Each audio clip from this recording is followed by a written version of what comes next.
Welcome once again to Lehto's Law. Here's Steve Lehto. With everything happening lately, we've had some stuff that just kind of comes along and everyday things that now become difficult to do. And so I've had people asking, for instance, about driver's licenses. What happens if your driver's license expires now and the Secretary of State's office is not open in the state of Michigan? What do you do? And the state, for instance, in that case, has issued a moratorium on things like that because they recognize that if you can't get in to do it, it's not your fault. Well, there's some other things, however, that really make you scratch your head. And a lot of people sent me this story out of USA Today.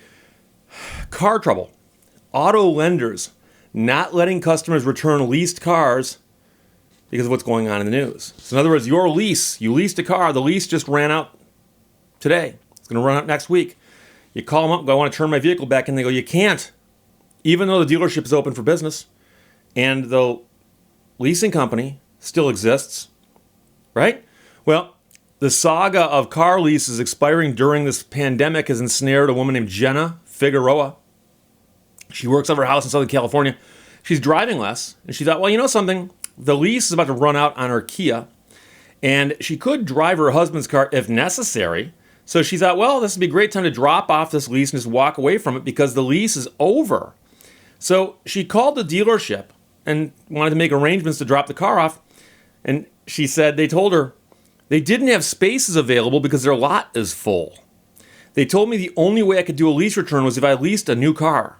They literally told me that was the only option I had. So, of course, that's not right. She called Kia Motors Finance, and a representative told her the dealership must take the car back, and they said, we'll call the dealership on your behalf.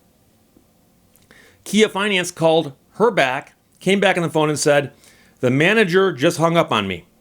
I don't know what we should do here. Well, Figueroa provided copies of her email correspondence with the dealership to the reporters, and she said she also called two other Kia dealerships, and they refused to accept her lease return. An attorney in Los Angeles named Robert Starr, who does represent consumers against the car industry, said, of course, that the onus is on the finance company, and he would argue that refusing to accept a lease return is not legal. Captain Obvious.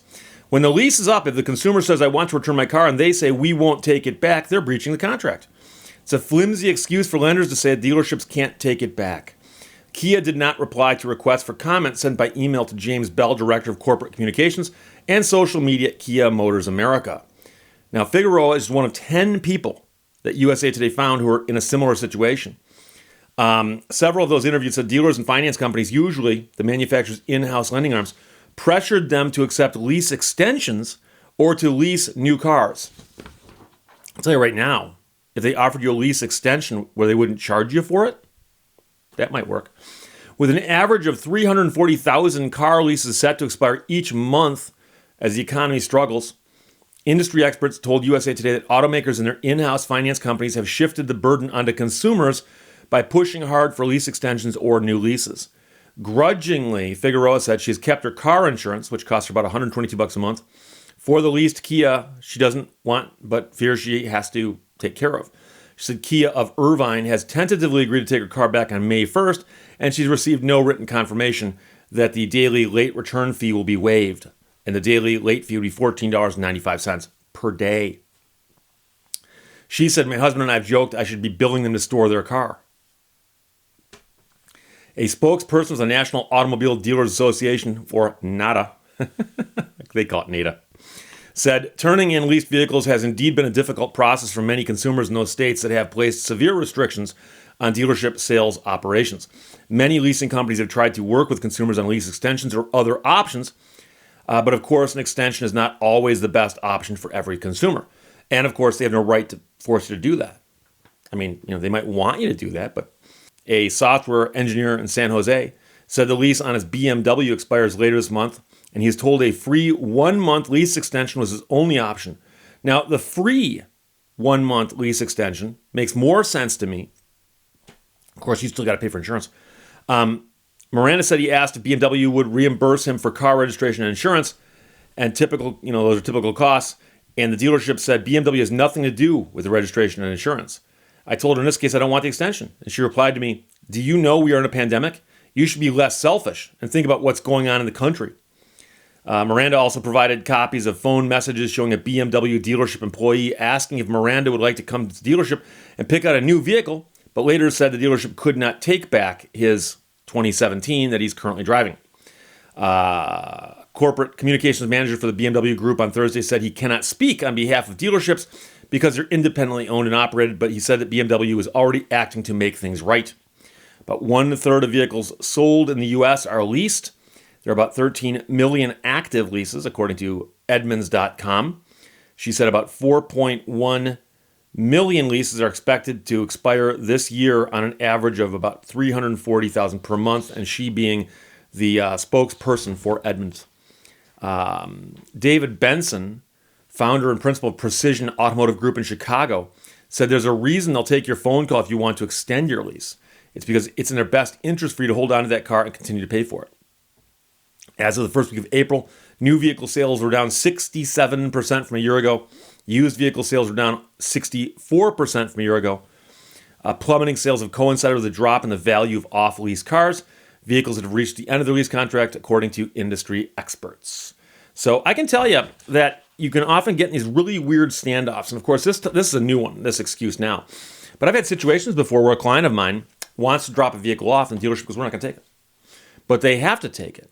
And a great example of that would be a revocation of acceptance. And I'm not going to get into that terribly, but I've had a situation, for instance, where a client of mine bought a vehicle and the dealership wouldn't provide a title, which is something they're required to do. So I advised my client to take the vehicle to their dealership and simply walk in and hand the keys to somebody and walk away from it. And now I've had different situations, and I know other attorneys have done this as well, where the dealership then took the car and towed it back to the client's house. But the funny thing is they touched it last, and it is a game of hot potato. So I've had it happen before where I typed up the revocation letter and said, hand this to somebody of authority at the dealership when you drop your keys off. And that was the last we ever heard of it. So theoretically, if the lease contract says you must return it to the leasing dealer on such and such a date, or you're in breach of the contract, you bring it back. They go, we got no room for it. I go, that's your problem. That's not my problem. And you could do that. Now, again, like a game of chess, you want to look at this and go, what happens? So if you park the car on their lot, lock it, walk over to them, hand them the keys and the whatever paperwork you've got, and walk away from it. It is their vehicle now. Okay, the lease is over. It's their vehicle. The problem, of course, is number one, they could tow it back to your house and be idiots about it. Or they could call the police and say, someone abandoned the car on our lot. I've had that happen too. Or what's more likely going to happen? They're going to wait until dark, and then the car's going to get all kinds of damage done to it. And they're going to say, oh, by the way, when you dropped the vehicle off, it had all kinds of scuffs, scrapes, key marks, rips in the seats. So you owe us like $10,000 in lease turn-ins fees. And they would do that as a way to get back at you. And yes, they would do that. And so for the 3 people in the audience who actually work at car dealers and are upset by that, let's just say you're one of the good dealers that wouldn't have that happen, okay? I'm not talking about you. I'm talking about the other bad guys.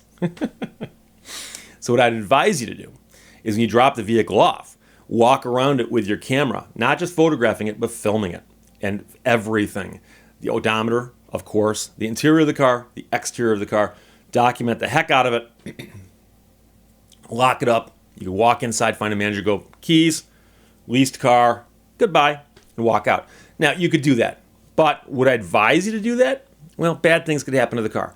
So the question is, what's easier? Would it be easier to litigate the problem with the car that gets damaged after you leave it, or is it easier just to let it sit at your house until this is over? And it depends on when this is over. But I suspect you're going to see a whole bunch of cases where people couldn't turn their cars in and are turning them in a month later, whenever it ends in your state, and they're going to say, look, I'm not paying those fees, and they can't make you pay those fees. They can't. So what I would do, if nothing else, you say, Steve, what's the practical advice here? Document the fact that you were willing to turn the car in when it was due, okay? Send them an email, send them a certified letter, return receipt requested with a green card, whatever it takes. But send them something that documents, I am ready, willing, and able to turn the car in today. How do I do that? Give me instructions. When they come back and go, you can't do that, you write them back and go, just to let you know, I offered to turn it in today. You are now in breach. Therefore, any harm that flows from this is on you, not on me. Let me know when I can bring the car in. In the meantime, I'm not paying for it. And, that's That's what I would do. But as a disclaimer at the end of the video says, nothing the man in the yellow shirt says is legal in nature, because in your state the laws might be different. And in my state, you and I haven't consulted. I'm just one guy talking to himself in a room with a camera. That's what it actually ought to say at the end of the video. The man in the video is an attorney, but he's just talking to himself. So there you go. That's the latest problem we've got, but what can I tell you? Questions or comments, put them below. I'll talk to you later. Bye-bye. Thank you for watching Lehto's Law. Is it weird that I want to take my Louis Vuitton camping?